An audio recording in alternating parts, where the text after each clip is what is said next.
alcohol. Sir, ano natin, sir? Ano po nangyari sa atin? Pagbuhat po ng mabigat na ano. Kailan? Dalawang linggo na po eh. Okay, madali lang yan. See, dito siya banda. Ako. Namamaga pa, sir, ah. Oh, pansin mo, kahit tawakan mo, namamaga pa siya.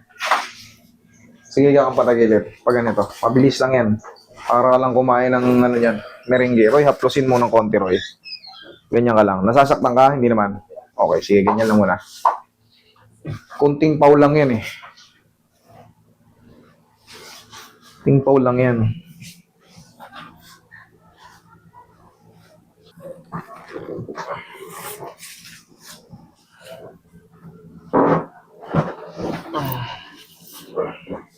Other side.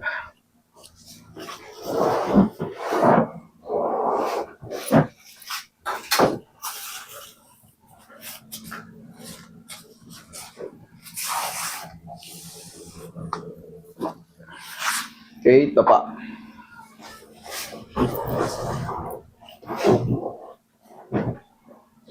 Ano ba yung mukha? Yan. Alalayan mo lang to, sir. Mga 3 to 4 days, wala na to. Kasi ngayon, bago-bago pa, alos 2 linggo, namamaga pa siya. Oh. Yung muscle niya rito. Pero, ganun talaga eh. Normal lang yun. Yun yung mga tinatawag ng mga muscle spasm. Pag may iniinda tayo sa balakang, syempre, gusto nating tumayo eh. Gusto nating maglakad. Titigasan ngayon natin yung mga muscle natin para makatayo tayo. Ilalaban natin yung mga likod natin, yung muscle natin sa likod. Pero yan, madali lang yan. Okay, massage mo siya ulit. Okay ka lang dyan, sir? Oo, sige, dyan ka lang. Hindi pa nagra-radiate dito? Hindi pa namamanid yung maganda mo? Hindi pa? Okay, very good. Haya, madali pa yan sa'yo. Haya.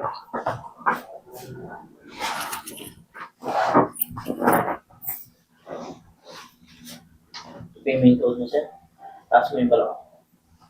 Yo. Okay. Okay, lagay sa tiyan.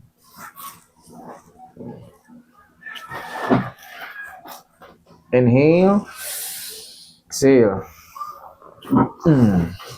Diyan ka lang. Ngayon, sir, may matitira pang konti dyan. Pero mas banayad na yan. Pero 3 to 4 days, back to work ka na naman. Tapos, tandaan mo, pag magbubuhat kayo, huwag yung parang patagilid. Yung pag ganyan, mauna isang paa. Okay kasi yan, wala, nasira na yung disc mo niyan. O sabi natin bulging pa lang. Kasi wala pang ipit yan. Yung disc napipirat.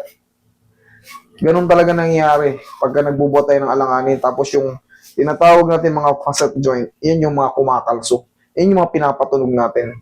Check mo nga, tayo ka. Lakad ka, tayo ka mabilis. Tingnan mo nga. O, lakad ka. O, parang nagdahilan lang, no? Okay na po. Okay, sabi siya mabilis lang eh. Okay, thank you. Thank you po.